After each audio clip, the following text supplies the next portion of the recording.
Hello, and welcome to Inspired into Action, where I interview inspiring women who are taking action in their business. Don't forget to subscribe to my YouTube channel.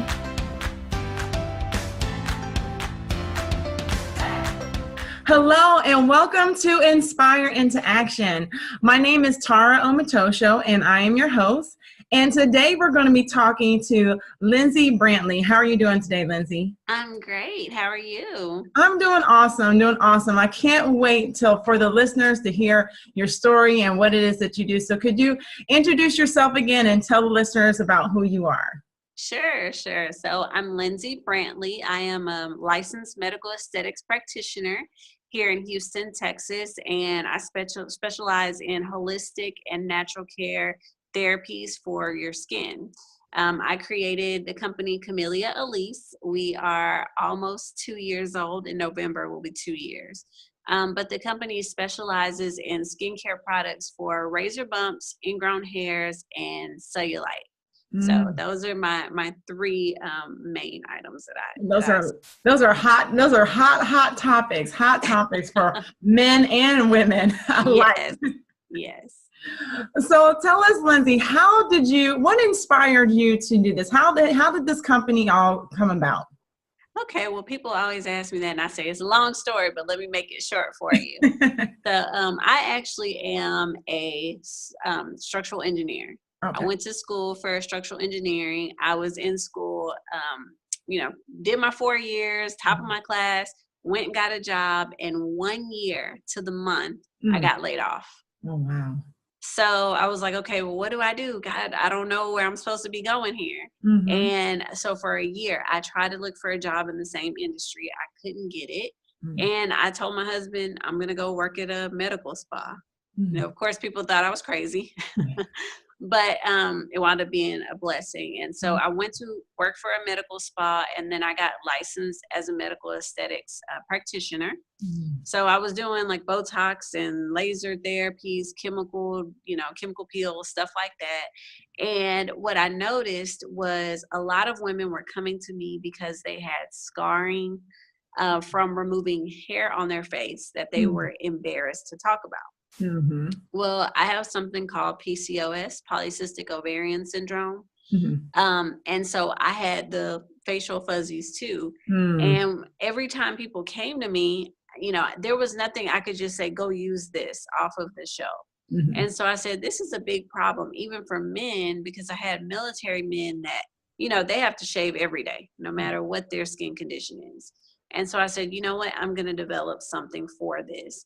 I got called back into oil and gas, and I used the money I made there to fund my business. That's how I got started. And then I actually won a pitch competition. We can talk more about funding, but I won a pitch competition. I won some money, and I said, okay, God, that's my green light. And I launched the company November of 2016. Wow, that is awesome. That's an awesome story by taking or looking and going in an industry that you didn't really plan to go into, but looking for the problem and being the problem solver. And now this solution to the problem has become a really big business for you. Yeah, it has. Let's go back to the funding. And was anything else instrumental? I mean, about this besides just having the skin issues? Was there anything else that inspired you to do this? Well, I mean, like I said, for me, it was that I had a PCOS, and I was like, okay, there's other women that have this too. There's nothing out there for them. I want to create something for them. And then, of course, my customers, people that I was seeing every day in the medical spa. I was seeing people, doing all the kind of non-natural things that people pay a lot of money for. Yeah. But then I saw so many people that just needed a natural solution, to help them. And I just felt like it was my calling. It was what I needed to do. At the same time, I was trying to get pregnant and having fertility issues and kind of praying and seeking, okay, what can I do to better myself and what can I do to help others? And so it naturally came out of that. Wow, that's awesome. That's awesome. So when you had the idea and you funded, you took the money that you're making in the other industry, and you what was one of the first things that you did in regards to starting this business besides getting licensed, I'm sure, but just some of the first things that you did when you started your business.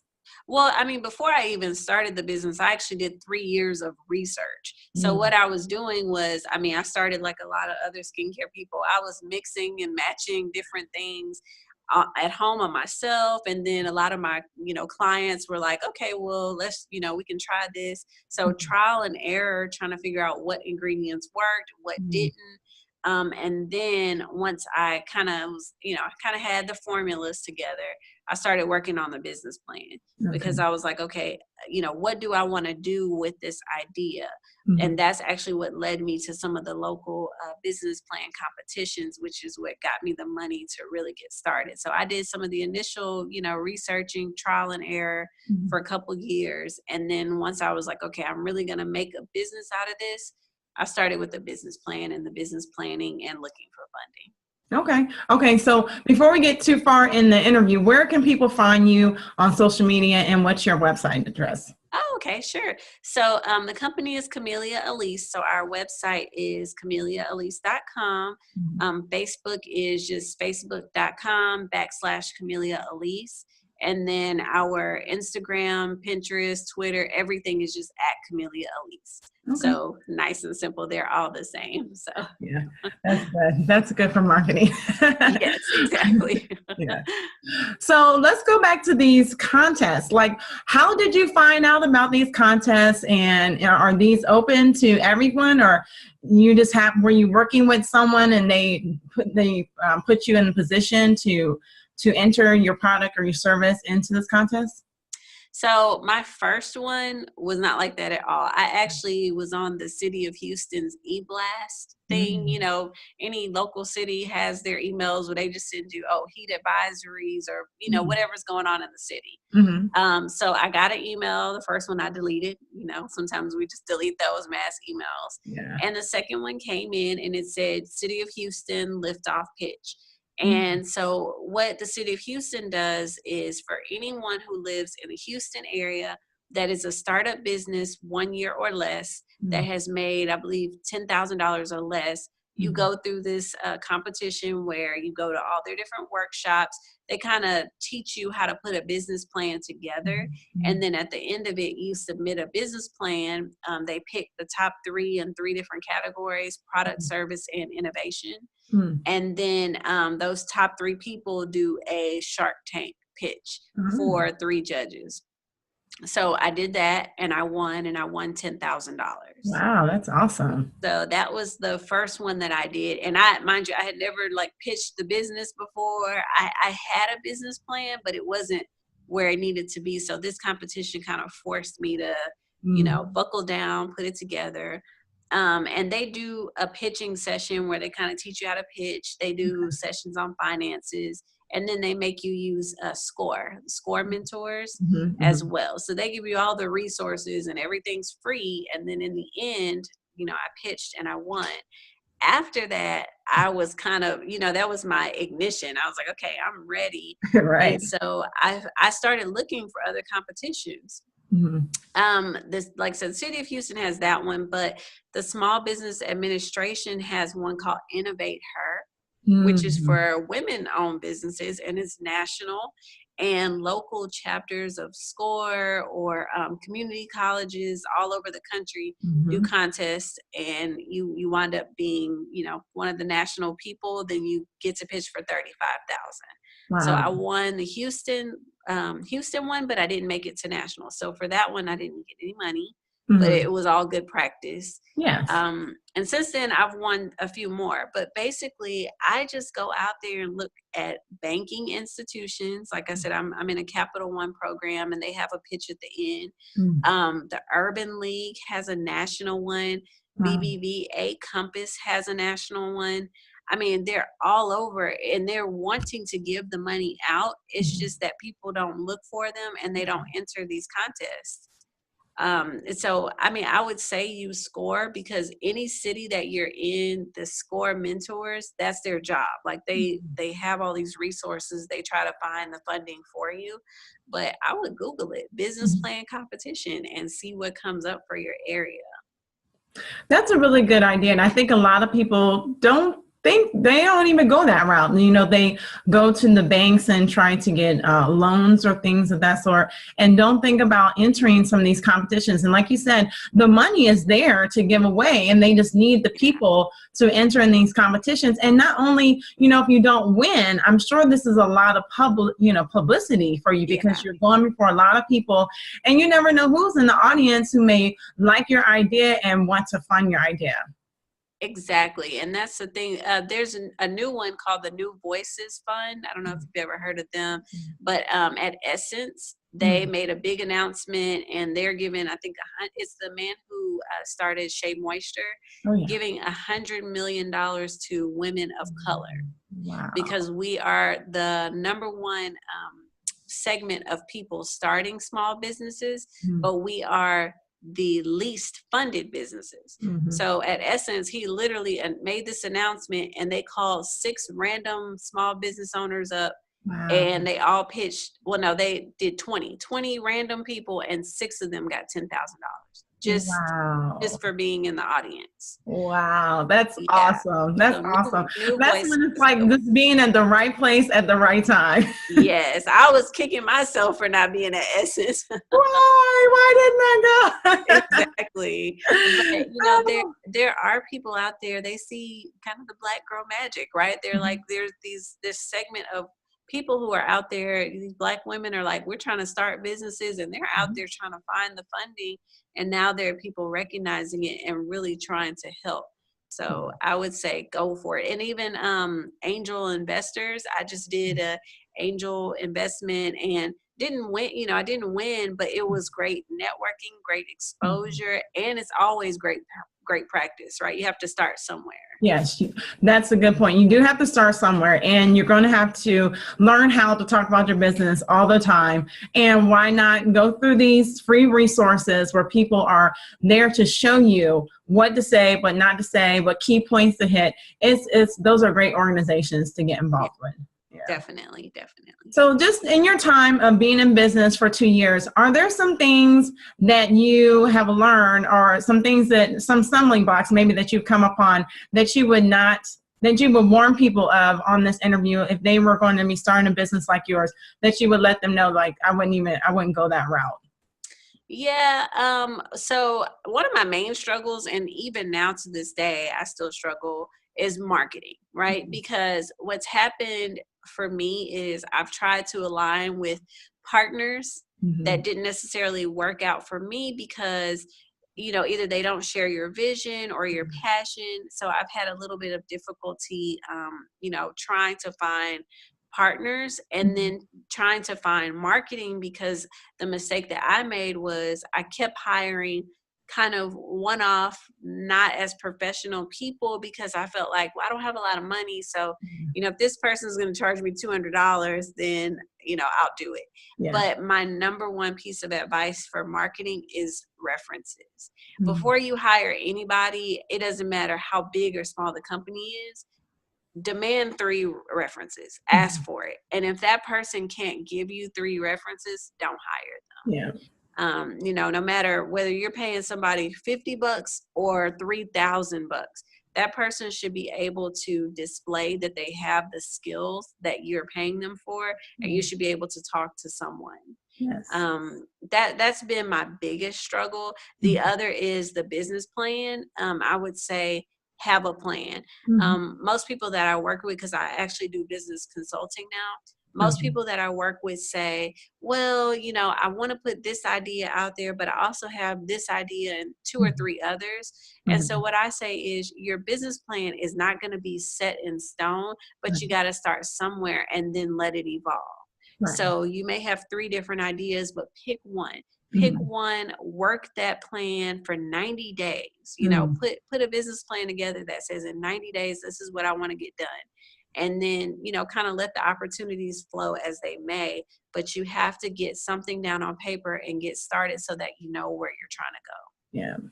That's so true. A lot of times, we have these great ideas and we just want to run with it with no plan. But even the Bible talks about having a plan. Write the vision, make it plain, and oftentimes we don't want to hear that because we think, oh, this is a great idea. I'm just going to go and post on social media. I'm going to open up a Facebook business page, and I'm just going to rock with it. And it's like, no, there are some things that you do need to plan ahead. I mean, you do.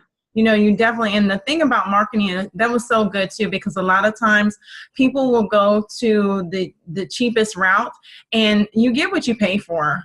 You do.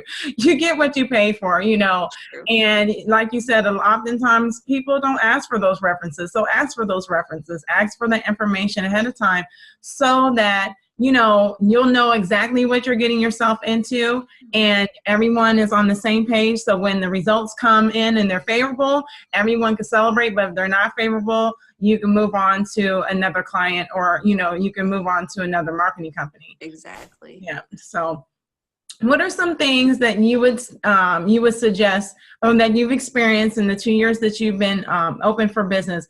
And you would tell the listeners, like, this is something I did and I'm glad I did it and I would do it again. Well, I mean, to me, the first thing is getting started, right? Because everybody's always scared. You're like, I have this idea. I don't know if it's going to work out. I would say the best thing for me was just getting started. Mm-hmm. And the second one is not quitting my day job when I got started. Because, I had a mentor. No one ever told her that her idea was unique. And at the end of the day, there's 3 other companies out there that's like you, right? My story is what makes me unique. Yeah. But until I figure out what lane I need to be in and how I move that stuff forward, I need to have a backup plan, right? Yeah. So I can say that, and some people may disagree, but I can say that I'm really glad that I didn't just quit my job in the beginning, mm-hmm. that I have really worked this plan and built things in such a way that I can now, transition lightly instead of just kind of jumping off the cliff. Yeah, I think it all depends upon the person. Yeah, it does. Because there's some people that, they have to jump in full throttle. And there's some people that, can manage both their business and also their job. It really depends. But I definitely know that, to start is the key. To start somewhere. Maybe it's just you're writing your business plan and you write some action steps, like what I need to do today. I need to research all the resources, all the funding opportunities that are available for my business. I need to go and learn how to write a business plan. If I don't know how to write one, I need to get with those people that can show me how to write a business plan and, just start little steps here and there. And then once it gets really big and it gets overwhelming, then maybe you might need to, take less hours or quit your job or whatever it is. Like you said, I don't want to tell anybody to quit their job. Yeah. Definitely go after your vision. Go after it. Sure. Yes. Yeah. And the biggest thing for me is just find your stride, right? Because some people are able to do that. They're like, hey, I'm just going to go out there. I'm going to make it happen. And they wind up being so successful. But I just think you have to really take some time and find what works for you. The second most important thing I would say is to find a mentor. Mm-hmm. Like anything that you want to do. Like for me, I always had a passion for the spa industry, but I went and worked in that industry first. Mm-hmm. I found 1 or 2 business owners who are in skincare who took time, or who are in the spa industry who took time to teach me different things, the good and the bad. Find a mentor, somebody that knows a little bit more than you, that you can at least ask questions to, right? Because we all need that. Right. Yeah, that's very important. It was good that you found some people who were willing to share their information with you, because that's oftentimes what I hear when I'm interviewing other business owners is that sometimes we're not so forthcoming. Other business owners aren't so forthcoming with information. So it's good that you were able to find those people that were able and willing to help you. Well, I just want to tell you a quick story on that, though. you know who Lisa Price is, the owner of Yes. Carol's Daughter? I just literally in my Instagram one day got a feed that Carol's Daughter was going to be here in Pearland, Texas for some premiere, and this was 2 or 3 years ago. And so I went in there, and she was going to be there. So I went in, and of course I'm like, oh my God, hi Miss Price, nice to meet you. You know, and I had my products on hand. I know, that's right. You know, have it with you. And so I had her smell it, and she says, oh my gosh, this smells really good. And so, you know, that would have made my day, right? I took a picture with her, and that would have been the end of it. And so I walked out, I bought some of her stuff, of course, and I walked out of the store. And when I tell you, this conviction just came over me because she had just sold her products to L'Oreal. Right. And so the thing that hit me was, oh my gosh, she sold her products, and I didn't even ask if she mentors. I turned around, I went back in the store, and I asked her if she mentors. And she said that because I came back and asked, that she would mentor me. Wow. And I got 2 sessions with her. And that was one of the most amazing experiences of my life. But had I not asked, I would have never gotten it, right? So sometimes we just have to ask. I mean, it's right. Sometimes you get people who are not very forthcoming, but I feel like for every no, there's somebody out there that will say yes. Yeah, there's someone. You got to push through that, because the people that say no, they're not for me, and the people that say yes, they're for me. So I'm glad for the no's. I'm glad for the no's, and I'm equally glad for the yeses. But those no's, it pushes me forward. It should also make sure it pushes you forward to keep going, because like you said, for every no, there is a yes right around the corner. Yeah. Exactly. And that's a huge opportunity you would have missed out if you wouldn't have went back and asked and been, scared or a little bit, hesitant. You wouldn't have gotten the opportunity. So that's really good. Yeah. So tell me, what are all the products that you have? Tell me more about your products. Okay, sure. So I have 2 3-step shaving systems. So there's a pre-shave, pre-wax scrub. There's a shave cream, and then there's a post-shave, post-wax oil. And those 2 sets are exactly the same except for the scent. So one is called the Fresh Start Collection because it's more of a eucalyptus, lavender, really clean smell. And the other one is called the Bold Start, and that is more of a sandalwood. It's an earthy, kind of sweet. And they're both unisex. So I have some men that will love that eucalyptus and some that want sandalwood. People go back and forth. And then in addition, a couple months ago, I just released my daily collection, and that includes our daily face wash. And then we have a natural cellulite cream, which is a seaweed and aloe based cream that I use with sauna infrared wraps and some of the other spa services that I used to provide. And it helped them to kind of tighten and tone different areas. So when I figured out it worked, I said, okay, I need to package it and get it together as well. And I now have an academy. I have a beauty school that I launched this year. And so I teach those ladies how to use that cellulite cream as well and some of their spa services to help their clients. That's awesome. So that's cool. So you have the school. So you're teaching other professionals how to use your products in the spa setting. Well, I'm really actually teaching some professionals, some not actually. I'm completely open to educating because I teach non-invasive laser lipo. I teach body wraps, infrared wraps. So it's basically ways to help women, contour in natural ways.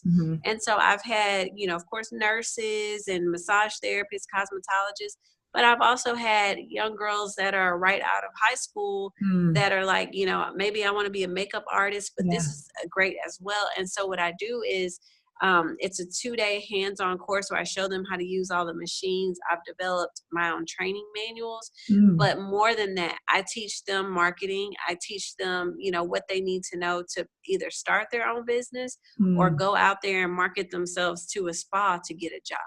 So it's really open to anyone. Okay, that's awesome. That's awesome. And that's something that you teach only in Houston, or do you? No, actually this month I am going to Atlanta, next Mhm. month Los Angeles, and then Louisville, Kentucky, at the end of the year. So I started here in Houston, and because, I'm still working full time, I was doing it once a month. Okay. But I've been getting a lot of different requests, and because it's only a 2-day class, I Mhm. can do a Saturday, Sunday, or Sunday, Monday. Yes. So I'm just kind of going wherever the need is. It's a Okay. newer industry. People are excited to, get certified because I certify these women to be body contour technicians as Oh, well as laser lipo technicians. So wow. people are excited, and Yeah. I'm, available to teach and help them launch their own businesses. I'm all about empowering women to, fulfill whatever their dreams are. Yeah, that's what we're all about here in Inspiring Action, empowering other women to fulfill their dreams and to take action. Yeah. So that's awesome. That's awesome. Is there anything else that you want to share with the listeners? Maybe some strategies for, I don't know, anything that you had in Sure. thoughts? So I actually have a 1-page action plan that I put together, and I would say 60 to 90 days, I just Mhm. go back and tune it up. Okay. To me, you can't arrive at your destination if you don't have a map. Mm, So my biggest piece of advice is to just put some goals down. And yeah. like I said, even with a business plan, things change, opportunities open up that you would have never expected. So sometimes your plans change, but Mhm. just start somewhere, write some things down, start somewhere. And then the other piece of advice is to know your numbers. It doesn't Mm, matter whether you're pitching and trying to get funding, or whether you're just trying to figure out, look, how much money do I need to make in order to recover from, all the money I put into this mhm. business. Just take some time to know your numbers, know what amount of money you want to make so you can Mhm. figure out what you need to put into it. So those are my biggest two. Yeah, that's really good. I like the know where your steps are so you get to your destination. I know I probably messed it all up. Oh no, it's But fine. no, I know. I love that. I love that. I'm gonna tweet that. I'm gonna put that up like, hey, and I'll make sure I give you credit too. Oh, But I love thanks. that. You're right. You cannot travel anywhere unless you have a roadmap, unless you know where your destination or know and have some type of idea of where you're going and the Right. steps to get to that place. That's great. That's awesome. Yeah. Where can people buy your products? So right now you can buy them on CameliaElise.com, Amazon Prime. We have one product out, and we're rolling out the other 7 within the next month or so. Okay. And then Walmart is not up yet. Still working with Walmart, and hopefully in about 2 weeks or so, Mhm. they will have one product live. But we're only doing one on theirs to kind of test the market. Right. And we're really just praying that hopefully Target and Whole Foods will be locations as well. But if you go to my website, I have a thing that says retailers, and you can see some of the wholesale accounts that I have throughout the country as well. I have a couple in California, Detroit. So there's a few different places that you can go, stop in, and try their product. But mostly we're e-commerce. When I heard about your story, I was like, we have to have her on Inspiring to Action. So I thank you for that. Thank you again.